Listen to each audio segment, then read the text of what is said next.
J'exprimais ce matin mon découragement à Marilyn Lassagne, une sexologue qui était ma prof à la fac, formatrice en sexo-corporel.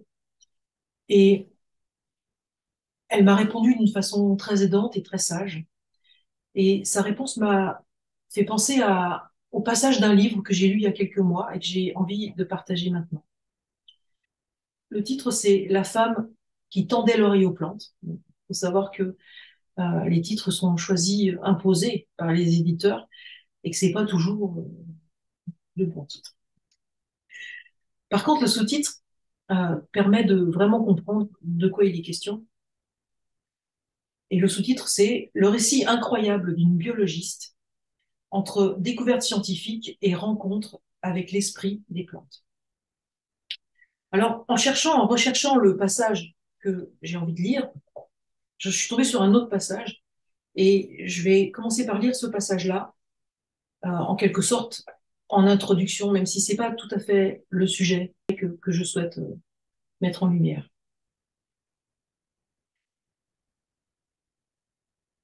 Cette révolution végétale, elle parle de la révolution verte. Cette révolution végétale n'est qu'un investissement croissant dans la recherche et le développement des plantes transgéniques utilisées, c'est en italique, comme des objets à forte rentabilité alimentant des appétits financiers insatiables. Loin d'être originale ou révolutionnaire, cette révolution végétale est parvenue à investir massivement dans les cerveaux, la finance, la technologie, de telle façon qu'une histoire dépassée et mensongère, une histoire vieille en fait, de milliers d'années, est récitée encore et sanctionnée par la recherche scientifique. Par la force des choses, cette histoire est maintenant devenue celle d'un marché économique important, doté d'une puissance considérable. Les histoires ne sont jamais juste des histoires. Elles reflètent notre vision du monde et la façon dont nous l'habitons. Là, je pense aux histoires qu'on entend. Nos histoires, c'est les films et séries qu'on entend depuis l'enfance, avec toute la violence dont ils sont porteurs. Combien de viols, combien de meurtres euh, ils nous ont été imposés dans ces histoires. Une parenthèse. Bien sûr, nous avons le choix des histoires, mais il demeure qu'elles dessinent le contour des croyances que nous choisissons de représenter et du chemin que nous choisissons d'emprunter pour nos accomplissements en tant qu'individus et en tant que société. Sachant cela, ne devrions-nous pas être extrêmement attentifs aux histoires que nous racontons et auxquelles nous souscrivons? Bon, alors moi, personnellement, je regarde plus que des documentaires animaliers en ce moment, même si des fois le lion bouffe la gazelle, ça ne fait pas le même effet.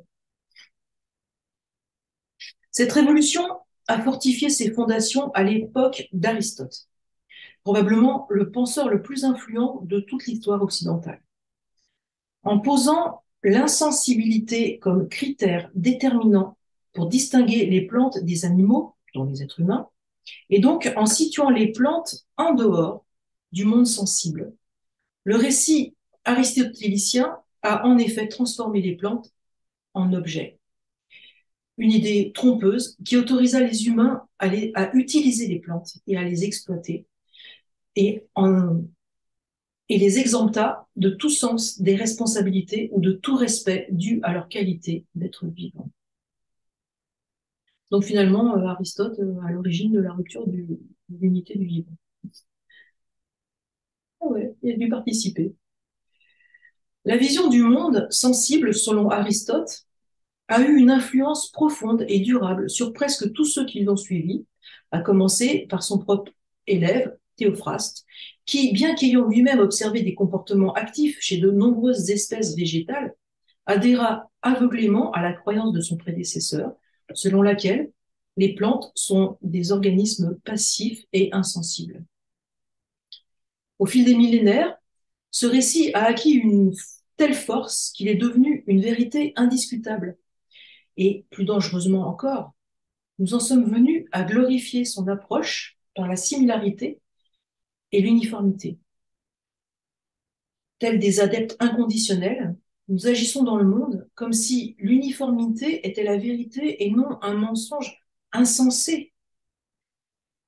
Nous savons très bien que plus la diversité des espèces est grande, à la fois en nombre absolu et en termes de variation génétique au sein d'une espèce, plus les écosystèmes sont stables.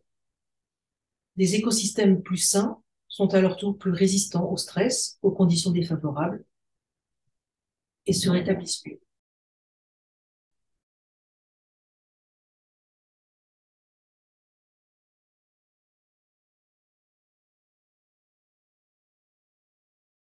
Alors le passage que je voulais lire à l'origine, c'est le suivant.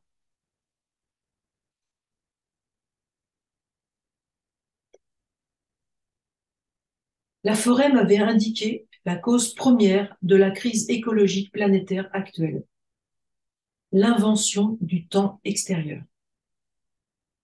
La notion moderne de temps extérieur est une invention humaine et sa normalisation à l'échelle mondiale est un phénomène assez récent. Depuis des millénaires, nous créons des instruments de mesure du temps et des différentes parties de la journée, depuis l'observation du mouvement du soleil avec des cadrans solaires et des obélisques dans l'Égypte ancienne, les clepsydres plus évolués, les Grecs qui utilisaient l'écoulement de l'eau, les horloges à feu en Chine qui se référaient au brûlage, jusqu'aux inventions les plus récentes du sablier, du beffroi, de la pendule et du mécanisme du réveil. Qu'ils reflètent les changements de la nature comme les saisons ou les changements artificiels de la semaine ou de l'année, le temps a toujours été une affaire locale ou solaire. Le monde globalisé du XIXe siècle est parvenu à inventer et à imposer un système mondialisé de gouvernance du temps en remplaçant le temps local. Le temps extérieur est devenu un commerce qui a prospéré avec le souci collectif d'économiser le temps, d'être ponctuel, d'être efficace. Une affaire de régulation et de stabilisation de la plus précieuse de toutes les marchandises, notre expérience de la vie, du temps elle-même. L'invention du temps mondialisé a permis de simplifier les systèmes ferroviaires, favorisant ainsi leur expansion et plus récemment celle du trafic aérien. Acceptée le plus souvent sans objection, la décision de standardiser le temps a pourtant eu un coût exorbitant que personne ne peut ou ne devrait payer, même s'il disposait de temps à ne plus savoir qu'en faire. Tout en nous promettant de faciliter la gestion d'un monde globalisé, le temps extérieur est parvenu à effacer, pour une grande partie, nos potentialités et nos possibilités multidimensionnelles en dérobant le temps intérieur. Réglé comme une manœuvre militaire, l'invention du temps extérieur a placé l'humanité sur un faux point de départ qui nous éloigne de plus en plus de notre connexion à la Terre et au cycle solaire naturel, nous faisant perdre de vue la vraie et ultime dimension de la vie elle-même. Cet artifice trompeur nous maintient dans une boucle d'uniformité disciplinée, comme les plantes que nous exploitons dans de grands champs de monoculture. En nous donnant l'illusion de progrès révolutionnaire, cette supercherie nous dévitalise. Comme nous dévitalisons les plantes en les manipulant par la technologie, ignorant que nous sommes de notre vraie nature en tant qu'êtres humains et de la vraie nature du monde autour de nous.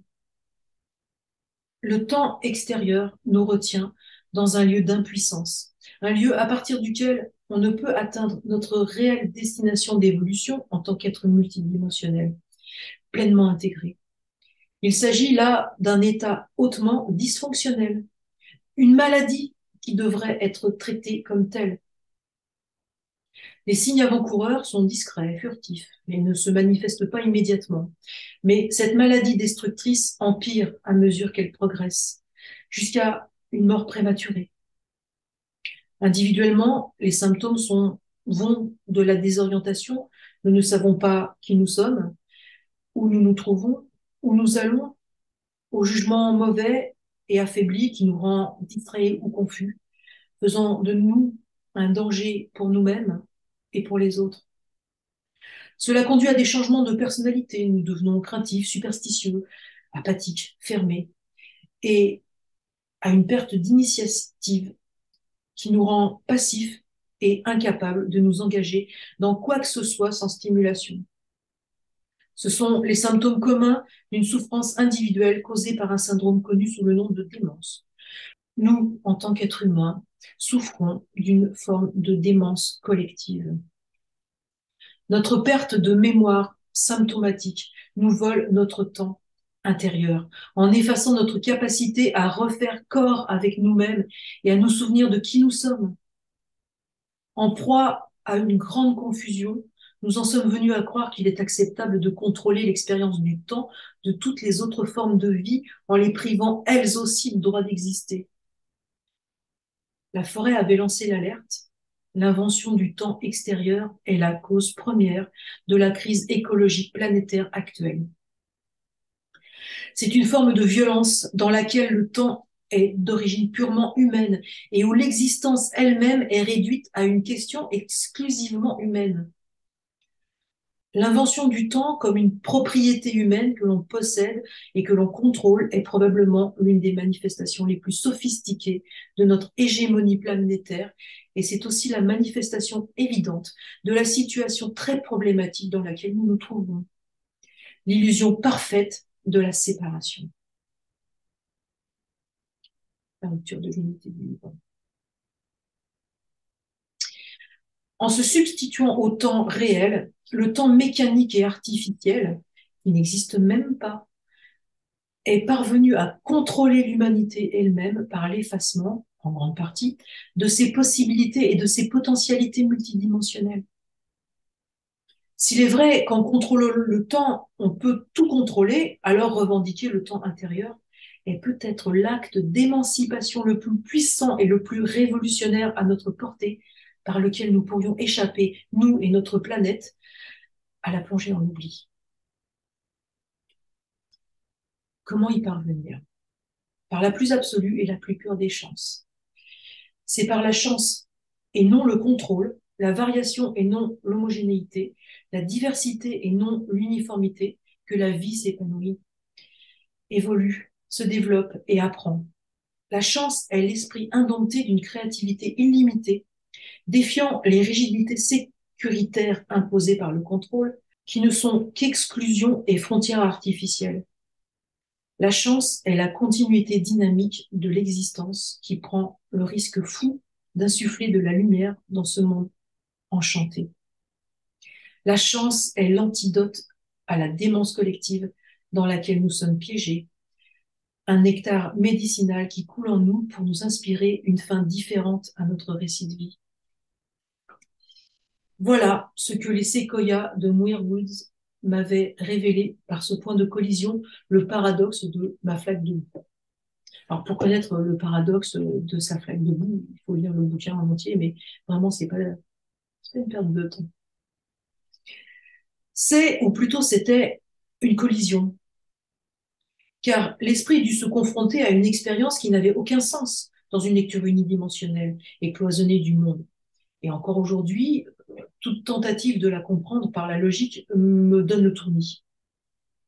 Pourtant, elle était bien là, une flaque de boue dans toute son éclatante et incontestable clarté cristalline. Alors, comment m'étais-je retrouvée là? En m'ancrant profondément dans l'étreinte de la Terre, j'avais trouvé mon vrai point de départ, à partir duquel je pus me mouvoir dans et autour du temps et de l'espace. J'étais tout simplement là, sans comprendre comment j'y étais parvenue. Je ne le compris que bien plus tard. 2 ans plus tard exactement. Grâce à la contribution généreuse d'un autre conifère, le pin de Monterey, un cousin plus petit des séquoias. Depuis une plantation forestière en Australie méridionale, les pins m'avaient accueilli par un appel implacable. La flexibilité est la clé. Tout en laissant le vent jouer avec leurs chevelures d'épines et balancer leur corps haut et élancé d'un côté puis de l'autre. Quelques semaines plus tôt, ma bourse de recherche était parvenue à son terme, tout comme mon poste de chercheuse à l'université. Il me semblait que je commençais à peine à apporter une contribution significative à la science et à la société. Me retrouver écartée était un déchirement. La flexibilité était peut-être la clé, mais en vérité, l'esprit endolori par le deuil, le chagrin et la colère, je luttais pour trouver la grâce d'accepter et de croire en ma nouvelle situation. Là, étendue sur le sol, j'inspirais et expirais. La brume sombre bleutée des pins enveloppait mon corps et m'imprégnait de sa couleur. Tandis que j'étais couché à leurs pieds, les pins me parlèrent doucement. Sans te mouvoir, sois ému. Tout prendra vie exactement au bon moment. Puis, clairement, nettement, je sentis le pouls invisible mais puissant qui engendre et nourrit le rêve de toutes les vies battant dans mon cœur. Je ne bougeais pas, mais me laissais émouvoir. J'ignorais encore que j'étais en train d'apprendre les pas d'une nouvelle danse, le mouvement qui allait reconfigurer ma notion du temps, de l'espace et de moi-même. Le rythme qui allait porter le chant de ce livre en moi et à travers moi. J'étais toujours étendue sur le sol quand les arbres poursuivirent. Toutes les possibilités sont ouvertes et ce qui doit vraiment être accompli est accompli. Puis je sentis une grande légèreté descendre sur moi. Je nous souhaite cette légèreté et la foi dans le fait que tout ce qui doit vraiment être accompli est accompli.